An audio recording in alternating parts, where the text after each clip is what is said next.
Right, here's a quick video showing the machines, what they do. They're linked up via MIDI through MIDI cables and patched into my speakers. Don't know how good this is going to come out on the video, but you've got your sounds on the Gems2, which you can edit on the fly or however you want. I'm controlling it with the Roland. You got filters on the Gems2 that you can use in real time if you want to, which obviously is going to be a bit difficult with me holding the camera with one hand and doing this. But you can get the basses down real.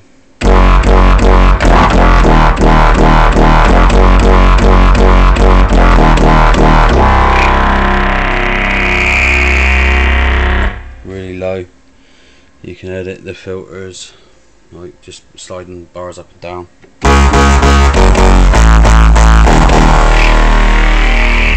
Change any of the sounds, just use your plus or minus keys. You're playing 4 sounds at once here, 1, 2, 3 and 4.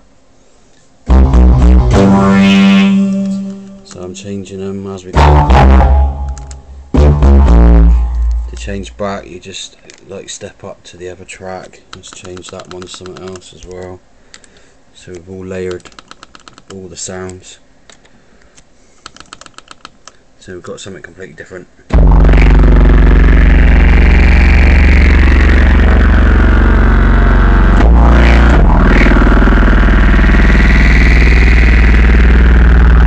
But really the possibilities are pretty endless. If you want to do sampling, you know, the sky's the limit really.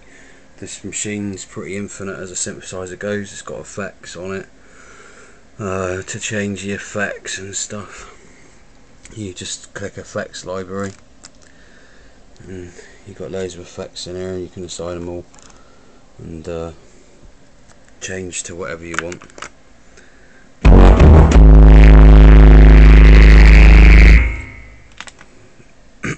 You've got all your wave sets, envelopes, LFOs, filter envelopes. Everything can be adjusted and changed.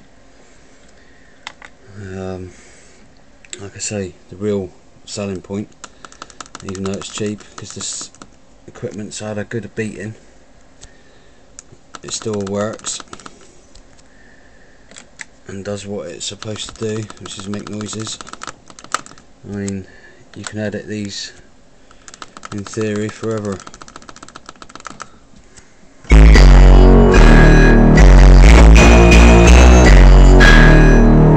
This is not me even trying, I'm just clicking anything.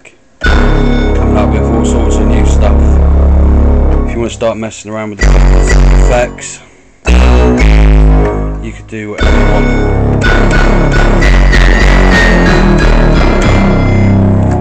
There's also the arpeggiator and the arranger and the drums on the Roland. Obviously you have to program them properly via the MIDI if you want it to sound cool. But if you just press start on any old doobry, you can flip through on the preset programs, variations of stuff.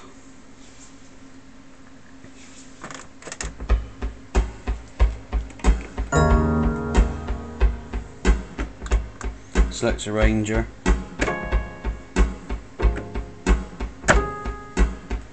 Obviously sounds naff because you have to program it all. Just turn the beats up.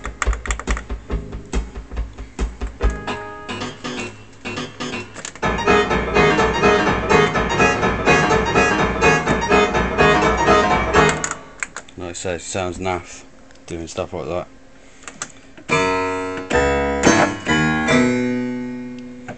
But you know, you got to program it all up to have what sounds you want on it. There's a little knob like a slider top missing from the show panel, but the stumpy bit is still there, so you can move it up and down. And at the end of the day, you know, in their day, it's over 2,000 quid's worth of synthesizers here. I'm only looking for 100 quid just to get a shot of them because I'm skint. So, like, you know, the real selling point is using the synthesizer and all the behind basses and all the old, like, serious low bass sounds, and playing them as you want to, sampling them, and then putting them through your new equipment or through your computer. Possibilities are endless, really, if you can be bothered to, you know, sit down and program everything. You're never going to run out of sounds. And, you know, it's some pretty big sounds can come out of this stuff, and I mean big. Right, anything else anybody needs to know, give us a shout or a message. Cheers.